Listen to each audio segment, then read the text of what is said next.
Prime Minister Keating is rostered to attend question time on Mondays and Thursdays. So when John Howard presented his credentials to the House on Tuesday, the unrostered Prime Minister was otherwise engaged. Honourable Member for Bennelong. Mr Speaker, I have the honour to inform the House that the Parliamentary Liberal Party has elected me as its leader. Take this opportunity, with your indulgence, to congratulate the Leader of the Opposition on his elevation again to that high office. It's an office of great distinction and importance in the Australian political system, and it must cause him a great deal of joy to have risen to it again. It did, but Mr Howard wanted to share it with Mr Keating. And why is the part-time Prime Minister hiding behind the Huon pine in his office instead of getting back in here, answering for his failures and learning some real home truths? Mr Keating was not budging, and the clash of the leaders had to wait.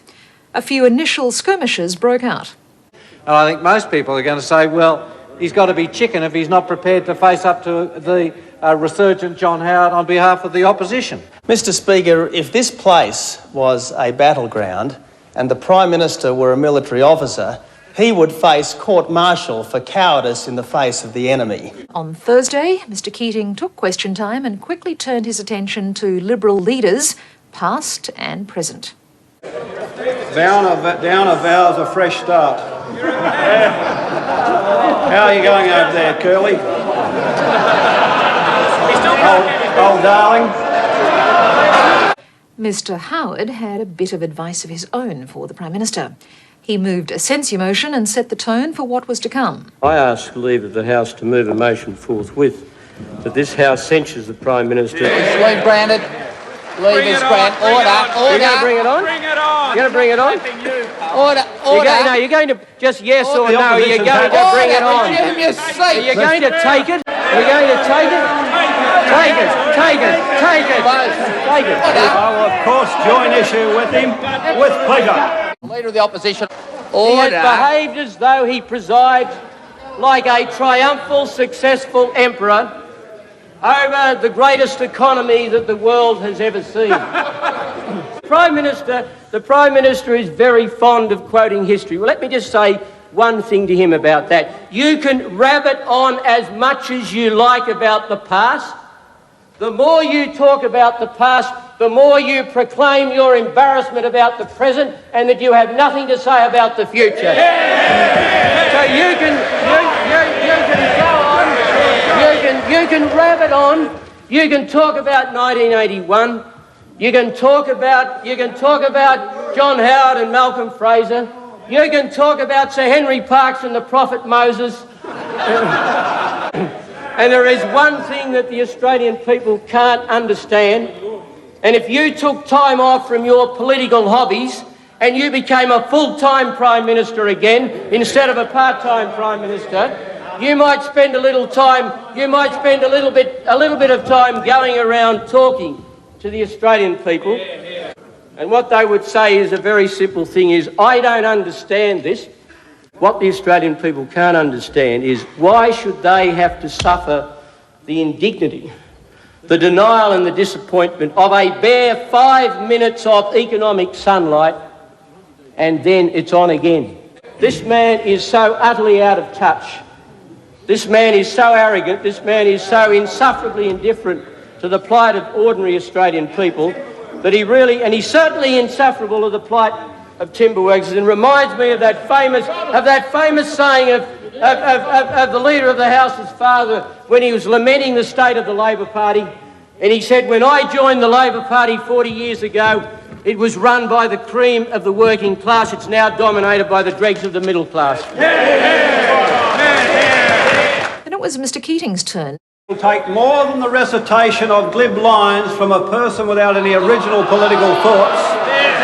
For a person who is a part-time thinker and who has no original political ideas, it'll take more than a decade-long recitation of old rhetoric to win the next election for you. Mr Speaker, it was not by accident that the Liberal Party passed over John Howard to go to Alexander Downer after John Hewson was removed. He is the Liberal Party's third preference. But he wants it to be, he wants himself to be, in his arrogance, Australia's first preference.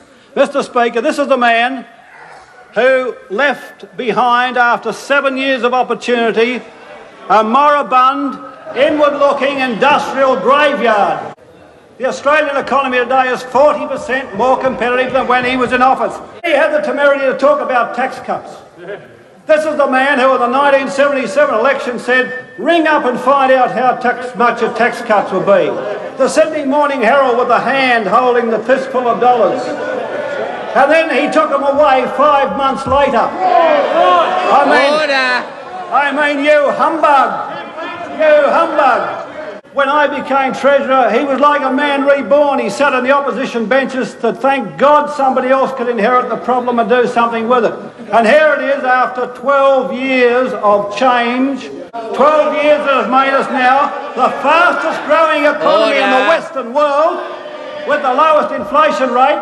On that combination, 12 years later he brings his miserable political carcass back to the front bench of the Australian Parliament. Here he is politically limping in like the Bishop of Autun, the Talleyrand of the Liberal Party, scraping his way back into Australian history, seeking to put his miserable politics. Mr. Speaker, what possible use in the modern Australia, what possible use could it have for a man who described himself as the most conservative leader the Liberal Party has ever had? You say in your tawdry, opportunist way that we have scattered out on families and small business. Yes, you believe in families. You arrogantly believe that you can speak for families as if there's something you know about families that the rest of us don't. Yet, you believe, you say, in families, but you don't believe in family support. You don't believe in payments to low-paid families. You don't believe in the family allowance supplement. You don't believe in Medicare. I've been here with him his whole political life. He came in 1974. His three policies: income splitting for families to give income to the high-income earners. That's one. Labour market reform, which is code for cutting the wages of people under $35,000. He opposed every wage increase since 1983 for the workforce. He believes in an American-style system where you had the American president standing before the Congress 3 weeks ago in his State of the Union address talking about the American working poor who haven't had a wage increase in 17 years. That's the sort of Australia this conservative apparatchik believes in. I mean, how can you come... Look, John, don't waste your time on me, son. Don't waste your time on me. I've been around. I know you. I know you. I know where the skeletons are in your closet.